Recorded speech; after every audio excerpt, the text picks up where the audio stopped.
楽上杉起きなさいよ上杉さん起きてவெல்கம் to another episode of funny பேச்சு மக்களே. நான் உங்க ஐசன். அப்புறம் நான் தான் லூயி.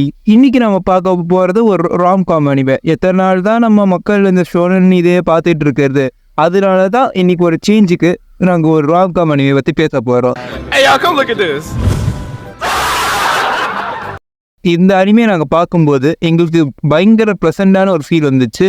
அந்த அனிமே என்னன்னா, அது என்ன அனிமேன்னு நான் சொல்றேன். குறுக்க வந்துட்டியாடா, சரி நீயே பேசு. இந்த அனிமையோட பேரு குவிண்டசென்ஷியல் குவிண்டபிள்ஸ். இந்த அனிமே பத்தி எங்களோட ஹாப்பி மூமெண்ட்ஸ் பேசுறதுக்கு முன்னாடி இந்த அனிமையோட ஒரு ஒன்லைன் ஸ்டோரி நான் சொல்லிடுறேன். ஃபூட்டாரோன்னு சொல்லிட்டு ஒரு டாப்பர் இருக்கா. அவனுக்கு போலார் ஆப்போசிட்டா ஒரு குவிண்டபிள்ஸ் இருக்காங்க. குவிண்டபிள்னா ஒரே மாதிரி இருக்கு 5 பேர். குவிண்டபிள்ஸ்னு ஏன்டா சொல்றேன்? அவங்களுக்கு தான் பேர் வச்சிருக்காங்கல்ல. அந்த 5 பேரோட பேர் என்னன்னா மிச்சிகா, நீனோ, மிக்கு, யோர்சுபா, அப்புறம் இட்சுகி. ஏன்னா நான் சொல்லி முடிக்கிறதுக்குள்ள நீ உள்ள வந்துட்டு நான் சொல்லலன்னு என்கிட்ட சொல்றியா? குறுக்கு இந்த கௌசிக் வந்தா இவங்க நீ வெறும் குவிண்டபிள்ஸ் அவங்க பேர் மட்டும் சொல்றதை விட இவங்க ஒரு டாப் டயர் வைஃபுன்னு நீ சொல்லல பத்தியா? அதை நீ மிஸ் பண்ணிட்ட. ஃபர்ஸ்ட் நீங்க பிளாட்டுக்காக பாக்குறதுக்கு முன்னாடி வைஃபு தானோ நீங்க பார்க்கலாம். பொம்பளை சோக்கு கேக்குதாடா? பொம்பளை சோக்கு கேங்ஸ்டர்னா டிசிப்ளின் வேணும். அதுக்கப்புறம் இந்த கதை எப்படி ப்ராக்ரஸ் ஆகுதுன்னா, ஃபூட்டாரோ இவங்க 5 பேருக்கு ஒரு டியூட்டரா வந்து சேர்றான். டியூட்டரா வந்து இவங்க எல்லாரையும் பாஸ் பண்ணணும். அதான் இவங்க அப்பா இவனுக்கு கொடுத்துருக்க கண்டிஷன். இவன் எப்படி அதை பண்றா? இவங்க எல்லாரும் பாஸ் ஆனாங்களா? அதுக்கப்புறம் உங்களுக்கே தெரியும். ஏன்னா இந்த ஸ்டோரி ப்ராக்ரஸ் ஆக இவங்களுக்கு இவன் மேலே லவ் வரும். ஆனால் இந்த 5 பேர்ல ஒருத்தரை கூட தான் இவன் சேருவான். அந்த ஒருத்தர் யாரு? அதை நீங்க இந்த சீரீஸ் பார்த்து கண்டுபிடிங்க. ஏன் பிரதர், வீட்ல மீச வச்ச ஆம்பளைங்க 27 பேர் இருக்கும். ஆனா இது வரைக்கும் நீ ஆம்பளை கூட விளையாடியோ பேசியோ நான் பார்த்ததே இல்ல. ஓகே, இந்த அனிமையோட ஒன்லைன் ஸ்டோரி நம்ம சொல்லியாச்சு. இதுல நமக்கு இருக்க அந்த ஸ்வீட் மெமரிஸ் பத்தி பேசல, அதை பேசிடலாமா? பேசிடலாமேடா. அதுக்கு என்ன, இந்த அனிமே எனக்கு எப்படின்னா, ஃபர்ஸ்ட் நான் பார்த்த ராம் காம்னா இட்ஸா. அது எனக்கு இந்த ராம் காம் ஏன் ரொம்ப பிடிச்சிருக்கா, ரொம்ப ஸ்வீட்டா இருக்கும். அதே சமயம் இந்த 5 பேருக்கு ஈக்குவல் இம்பார்ட்டன்ஸ் இவங்க கொடுத்துருப்பாங்க. 5 கேர்ளுக்கும் ஃபியூட்டருக்கும் நிறைய மூமெண்ட்ஸ் இருக்கும். கரெக்ட் தான்டா. எல்லாருக்கும் ஒரு ஈக்குவல் மூமெண்ட்ஸ் இருக்கும். அதே மாதிரி இதை பாக்குற ஒவ்வொருத்தருக்குமே ஒவ்வொரு வைஃபும் மேல ஒவ்வொரு ஒப்பீனியன் இருக்கும்.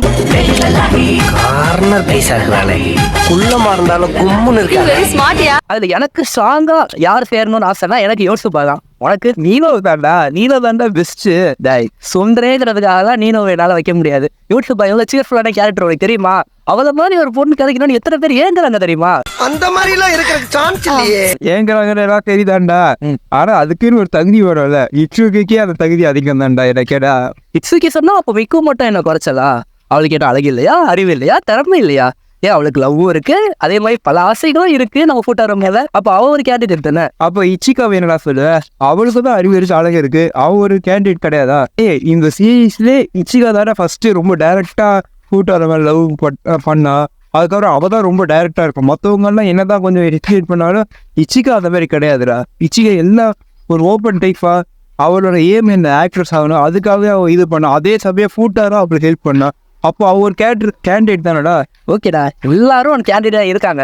பட் என் பர்சனல் ஒப்பீனியன்ல எனக்கு கண்டிப்பா யோசிப்பா தான்டா. ஏன்னா அவ ஸ்போர்ட்ஸுக்காக எதையும் காம்ப்ரமைஸ் பண்ண மாட்டா. அப்படி ஸ்போர்ட்ஸ் மேல லவ்வா இருக்க யோசிப்பாவே ஃபூட்டாரோ சொல்லி கொடுத்தா அந்த டெஸ்ட் மிக்ஸ் பண்ணக்கூடாதுன்னு சொல்லிட்டு ஸ்போர்ட்ஸையே விட்டுட்டு வந்தால.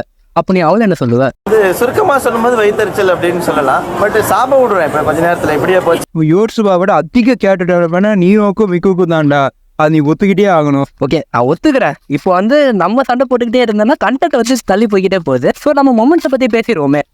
எனக்கு மொமெண்ட்ஸா எல்லாமே தான்டா. அது ரொம்ப பிடிச்ச இதில் எப்படி சொல்றது, மொமெண்ட்ஸா கேரக்டர் டெவலப்மெண்ட் தான்டா. இந்த சீரீஸை பார்த்துடா ஃபூட்டாரோ கொஞ்சம் ஏரகட்டா இருந்து அவன் எவ்வளோ கேரிங்கா மாறுறான்.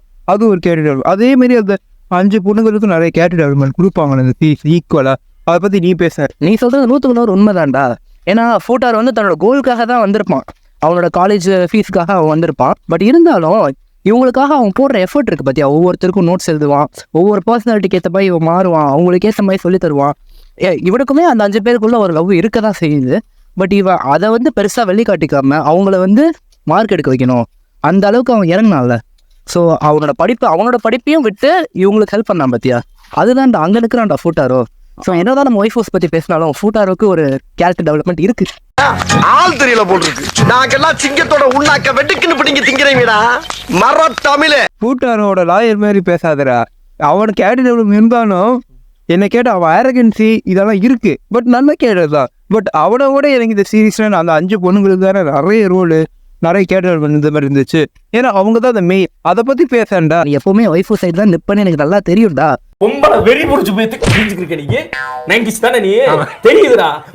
பொம்பளை தெரிஞ்சுக்கிருக்க நீங்க. பட் என்ன இருந்தாலும் அவனும் ஃபர்ஸ்ட் வந்து இந்த பொண்ணுங்க சைடே இல்லாம தன்னோட படிப்பு அப்படிதானே இருந்தான். ஃபியூச்சர் நோக்கி தர ஓடலாம். நம்ம அவனுக்கு ஒரு மதிப்பு கொடுக்கணும்டா. செர்ரா அப்பா மதிப்புன்னு பேசுறியாடா.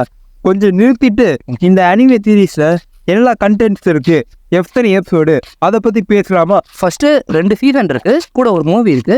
இதை பார்த்தாலே இந்த சீரீஸ் வந்து டோட்டலா முடிஞ்சு. டேய் முடிஞ்சிருச்சு, நீ எப்படிடா முடிவு பண்ணலாம்? வருஷம் தமிழ் படத்தை ரியலைஸ் பண்றாங்கல்ல, பில்லா கில்லின்னு, அது மாதிரி வருஷம் எங்க ஸ்பெஷல் எபிசோட் விட்டுக்கிட்டு தாண்டா இருக்காங்க. இப்போ ரீசெண்டா அந்த ஹனிமூன் ஆர்டிஸ்ட் 2 எபிசோட் விட்டாங்க. போன வருஷம் வந்து அந்த மிஸ்ஸிங் பீசஸ் மாதிரி இருக்கிற மாங்கா கண்டென்ட்டை ஒரு அடாப்ட் பண்ணி 2 எபிசோடா விட்டாங்க. இப்போ இந்த வருஷம் என்ன வரும்னு யாருக்கு தெரியும்? நீ சொல்லும் போது தானே எனக்கே ஞாபகம் ஸ்பெஷல் எபிசோட விட்டா பார்த்தீங்களா. ஸோ நீங்கள் இந்த அனிமே வந்து பார்த்தா உங்களுக்கு கண்டிப்பாக பிடிக்கும். ஸோ உங்களுக்கு பிடிச்சதுக்கப்புறம் நீங்கள் இது எப்போ வருவா, இது முடிஞ்சிருச்சு, திரும்ப ஏதாவது வராதா அப்படின்னு இருக்கும்போது வருஷம் உங்களுக்கு ஒரு ஸ்பெஷல் எபிசோட் வருவா. ஜாலியாக என்ஜாய் பண்ணுங்க. இன்னைக்கு இதோட இந்த எபிசோட் முடிஞ்சு அடுத்து ஒரு அனிபேச்சு எபிசோடில் உங்களை வெயிட் பண்ணுறோம். அன்டில் தென் சைனிங் ஆஃப் ஐசன் அண்ட் லூயி.